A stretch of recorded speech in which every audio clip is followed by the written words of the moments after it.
الحمد للہ رب العالمین والصلاة والسلام علی رسولہ الکریم اما بعد فاعوذ باللہ من الشیطان الرجیم بسم اللہ الرحمن الرحیم وَإِن مِّن شَيْءٍ إِلَّا يُسَبِّحُ بِحَمْدِهِ وَلَكِن لَّا تَفْقَهُونَ تَسْبِيحَهُمْ صدق اللہ العظیم۔ واجب الاحترام سامعین، السلام علیکم ورحمۃ اللہ وبرکاتہ۔ آیت کریمہ جو تلاوت کی ہے اس کا ترجمہ یوں ہے کہ کوئی شے ایسی نہیں ہے جو اللہ تعالیٰ کی تعریف کے ساتھ اس کی تسبیح بیان نہ کرے، لیکن تم ان کی تسبیحات کو سمجھ نہیں سکتے۔ اللہ کا قول سچا ہے جو بڑی ہی عظمت والا ہے۔ عزیزان گرامی قدر،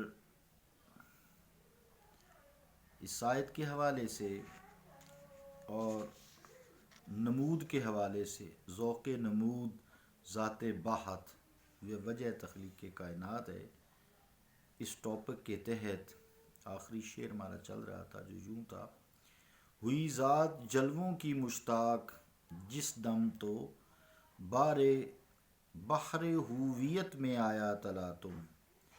ہوئی ذات جلووں کی مشتاق جس دم بحر ہوویت میں آیا تلا تم، بنی گرچہ خود ہی وجود عالم، حقیقت مگر پھر حقیقت رہی ہے۔ اللہ کا قول سچا ہے، رسول کریم صلی اللہ تعالیٰ علیہ وآلہ وسلم کا قول سچا ہے، اور جنہوں نے اتباع رسول مقبول صلی اللہ علیہ وآلہ وسلم کی ہے ان کا بھی قول سچا ہے۔ اس حوالے سے عرض یہ کر رہا تھا کہ ساری جو مخلوق ہے وہ اللہ تعالیٰ کی نمود کر رہی ہے، اس کی صفات کی، لیکن اس کی صفات حقیقت پر قائم دائم ہیں۔ عام لوگ یوں کرتے ہیں کہ اس کی کائنات میں تو کھو جاتے ہیں، اس کی رنگینیوں میں کھو جاتے ہیں، لیکن اس کے خالق کی صفات پر غور نہیں کرتے۔ میں نے لہروں کی، موجوں کی، بھنور کی، سمندر کی، دریاؤں کی مثال سے بھی آپ کو سمجھایا ہے کہ حقیقت ہی ہوتی ہے۔ اللہ تعالیٰ کی ذات و صفات حقیقت پر مبنی ہیں، اور یہ حقیقت کسی میں ٹرانسفر نہیں ہوتی، اپنی ذات پر قائم رہتی ہیں، اپنی صفات پر قائم رہتی ہیں۔ کچھ لوگ کائنات کے جو منشا ہے، کائنات کے منشا تخلیق کو سمجھتے ہیں۔ ایسے لوگ چونکہ اللہ تعالیٰ کی صفات اس کی ذات میں کھوئے رہتے ہیں، اللہ نے بھی قرآن میں ان کا تذکرہ یوں کیا ہے: الذین یذکرون اللہ قیاما وقعودا وعلی جنوبہم، وہ لوگ جو اللہ تعالیٰ کا ذکر کرتے ہیں کھڑے ہوئے، بیٹھے ہوئے اور کروٹ، یعنی ہر دم، ہر لحظہ، ہر آن۔ یہ تو ذکر اللہ تعالیٰ کا کرتے ہیں کثرت سے، ہر وقت ہی کرتے ہیں، کھڑے ہوئے، بیٹھے، اٹھے، کروٹ۔ اور وَيَتَفَكَّرُونَ فِي خَلْقِ السَّمَاوَاتِ وَالْأَرْضِ، اور زمین و آسمان کی تخلیق پر تفکر کرتے ہیں۔ بس وہ پھر کہتے ہیں: رَبَّنَا مَا خَلَقْتَ هَذَا بَاطِلًا، یا اللہ تو نے کوئی چیز باطل نہیں پیدا کی، سبحانک، پاک ہے تو، فاقینا عذاب النار، پس تو ہمیں آگ کے عذاب سے بچا لے۔ عزیزان گرامی قدر، میں ذرا اصل مضمون سے سلپ ہو گیا ہوں، لیکن بات کروں گا۔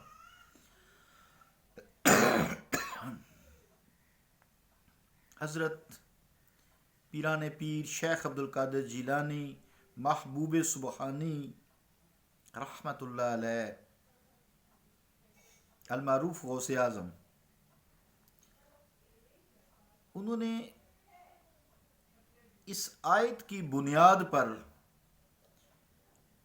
یہ بات کی ہے کہ مجھے اللہ تعالیٰ کی کائنات یوں نظر آ رہی ہے جیسے میری تلی پر رائی کا دانہ ہو. اب یار لوگوں کو یہ بات سمجھ نہ آئی تو دھوم مچا دی الزامات کی. یہ کیسے ممکن ہے؟ ہمیں تو نظر نہیں آتی. بھی تمہیں تو نظر نہیں آتی، جن کو نظر آتی ہے وہ تو کہہ رہے ہیں نا. اس آیت کی بنیاد پہ کہا کیوں؟ آپ اس آیت کا مصداق ہیں. چونکہ لفظ الذین عموم ہے. الذین یذکرون اللہ، وہ لوگ جو اللہ تعالیٰ کا ذکر کرتے ہیں. قیاما وقعودا وعلی جنوبہم، کھڑے ہوئے، بیٹھے ہوئے، اور جنوبہم، پہلو پہلو، یعنی ہر وقت ہی پہلو بدلا تو اللہ، ہوا میں گئے اڑ رہے ہیں تو پہلو، گھوڑے پہ ہیں تو اللہ اللہ، ہر جگہ یہ ہر کروٹ کروٹ اللہ اللہ کرتے ہیں. دوسرا کام کرتے ہیں وہ تفکر کرتے ہیں، غور و فکر کرتے ہیں. وَيَتَفَكَّرُونَ فِي خَلْقِ السَّمَاوَاتِ وَالْأَرْضِ. تو جب یہ وہ جو دونوں کر لیتے ہیں نا تو اللہ تعالیٰ ان کو نظر دیتا ہے، پھر ساری کائنات کا مشاہدہ کرتے ہیں اور ایسے کرتے ہیں جیسے رائی کا دانہ ہو. اب بھی دلیل کیا ہے مولوی صاحب؟ یہ اس کی بھی دلیل یہ ہے کہ ربنا ما خلقت ھذا باطلا ہے کہ اے اللہ ہمارے رب تو نے کوئی چیز باطل نہیں پیدا کی. کیونکہ ان کو باطل نظر نہیں آتا، حقیقت ہی نظر آتی ہے. نظر نہ آنے سے مرادی ان کو باطل کی طرف توجہ نہیں ہوتی. کافر تو باطل ہی نا، تو نظر آتا ہے. ھذا جو ہے یہ اس میں اشارہ ہے. ھذا اس میں اشارہ ہے. جیسے حد ایک اپنی بازو کی لمبائی تک لے جائیں تو جہاں انگلیاں اینڈ ہوتی ہیں بس ھذا، بس زیادہ سے زیادہ یہاں تک استعمال ہو سکتا ہے. اس میں اشارہ ہے. اس سے دور جائے گا تو ھذا نہیں رہے گا. ھذا مطلب یہ یہاں تک استعمال ہوتا ہے. پھر اس سے دور جائے گا تو وہ استعمال ہوگا. یا ھذا اس یہاں تک، اور اگر آگے جائے گا تو اس ہو جائے گا دور. ھذا ہے، اس میں اشارہ ہے، اللہ کا کلام ہے. تو اس آیت کی بنیاد پہ شیخ عبد القادر جیلانی رحمۃ اللہ علیہ نے یہ بات کی ہے کہ اللہ تعالیٰ کی کائنات مجھے یوں نظر آ رہی ہے جیسے میری تلی پر رائی کا دانہ. واپس آئیں ذرا، پھر اصل مضمون تو یہ بیچ میں بات ایک پکڈنڈی نئی نکل آئی نا. اب یہ ہے کہ وہ لوگ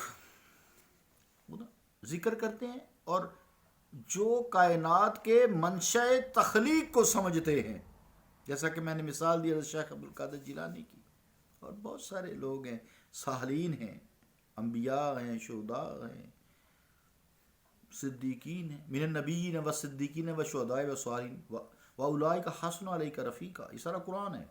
اہدنا الصراط المستقیم، ہمیں یا اللہ سیدھے راستے پہ چلا. صراط الذین انعمت علیہم، ان لوگوں کا راستہ جن پر تو نے انعام کیا ہے. وہ کون سے ہیں؟ وَمَن یُطِعِ اللَّهَ وَرَسُولَهُ، جو اللہ تعالیٰ کی اور اس کے رسول کی اطاعت کرتا ہے. فَأُولَٰئِکَ مَعَ الَّذِينَ أَنْعَمَ اللَّهُ عَلَيْهِمْ، بس یہ وہ لوگ ہوں گے جن پر اللہ نے انعام کیا ہے، ان کی میت میں ہوں گے نا. انعام کو فَأُولَٰئِکَ مَعَ الَّذِينَ، یہ ان لوگوں کے ساتھ ہوں گے أَنْعَمَ اللَّهُ عَلَيْهِمْ، جن پہ اللہ تعالیٰ نے انعام کیا. وہ کون سے؟ من النبیین والصدیقین والشہداء والصالحین وَأُولَٰئِکَ حَسُنَ عَلَيْکَ رفیقا. یہ نبی ہیں، صدیقین ہیں، شہداء ہیں، صالحین ہیں، اور تمہارے کتنے ہی اچھے ساتھی ہیں. تو ہم نماز میں ان کے لیے دعا کرتے ہیں. تو یہ وہ لوگ خاص ہیں. ایک کی میں نے مثال دے دی ہے، باقی 4 گروپس کی مثال دی ہے. تو وہ یہ کہتے ہیں کہ ہمیں منشأ تخلیق پر غور کرنا ہے. تو جب وہ لوگ کائنات کے منشأ تخلیق پر غور کرتے ہیں، پھر اس کو سمجھ لیتے ہیں، اب وہ کسی کے دشمن نہیں رہتے اور نہ ہی کسی کو وہ اپنا دشمن سمجھتے ہیں. اور اگر ان سے کوئی دشمنی کرے یا تکلیف پہنچائے، دل آزاری کر دے یا آزار پہنچائے، تو وہ زیادہ سے زیادہ بازار وجود میں رونما ہو جانے والا ایک اتفاقی حادثہ سمجھ لیتے ہیں، اتفاقی نتیجہ سمجھ لیتے ہیں، اتفاقی نتیجہ غیوم یا اختلاطی حادثہ سمجھ کر اس کو نظر انداز کر دیتے ہیں. اور کیا ہر چے از دوست می رسد نیکو است، اپنے سے ہر ایک کو وہ نیک ہی سمجھتے ہیں. اس کے پیش نظر درگزر ان کی عادت بن جاتی ہے، کیونکہ وہ اس شعر کا مصداق ہوتے ہیں. شعر کا مصداق کس کا ہوتے ہیں؟ نہ کسی سے دشمنی ہے نہ کسی سے آشنائی، نہ کسی سے دشمنی ہے نہ کسی سے آشنائی، دو جہاں سے منہ کو موڑا تیری یاد کیا لگائی۔ سید امجد حیدرآبادی، عزیزان گرامی قدر، وہ دنیا سے منہ موڑے ہوتے ہیں نا، کل متاع دنیا قلیل، اے مصطفیٰ فرما دی یہ دنیا کی متاع جو ہے یہ قلیل ہے، تھوڑی، یہ رائی کے دانے کے برابر ہے۔ عزیزان گرامی قدر، میں تھوڑا سا سائڈ پہ ہو گیا لیکن ٹھیک ہے، مضمون ریلیٹ ہو گیا ہے، انشاءاللہ تعالیٰ کل اسی شعر سے شروع آگے کریں گے، اللہ تعالیٰ فضل کرے گا۔ صلی اللہ تعالیٰ علی رسول خیر خلقہ محمد وعلی آلہ وصحبہ اجمعین برحمتک یا ارحم الراحمین۔ میری گزشتہ ایک ماہ سے طبیعت ٹھیک نہیں ہے، آپ دیکھ بھی رہے ہیں، بڑی مشکل سے درس کاٹ کے پھر نیا درس کرتا ہوں، دعا کیجئے گا سارے لوگ کہ ایک ماہ سے صحت ٹھیک نہیں ہے، کھانسی پھر بار آ جاتی ہے، کچھ درس کا مجھے خود بھی مزہ نہیں آتا، دعا فرما دیجیے گا میرے لیے اللہ تعالیٰ سے۔